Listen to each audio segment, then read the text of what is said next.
দর্শক, আসসালামু আলাইকুম। দেখেন, আমাদের বাংলাদেশে মনে হয় বর্তমানে মনুষ্যত্ব একটা জিনিস, এটা উঠে গেছে, এটা আর আমাদের বাংলাদেশের মানুষের ভিতরে নাই। কারণ দেখেন, আমাদের আইন শৃঙ্খলা বাহিনী, পুলিশ বাহিনী, একটি প্রতিবন্ধী একটা লোক, একটা পাও তার নেই, ওনাকে গ্রেপ্তার করেছে।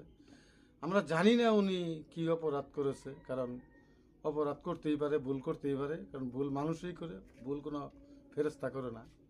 তো ওনাকে যখন আদালতে নিয়ে যাচ্ছে, দেখেন ওনাকে একটি পাও দিয়ে ব্যাঙ্গের মতো লাফিয়ে লাফিয়ে ওনাকে নিয়ে যাওয়া হচ্ছে।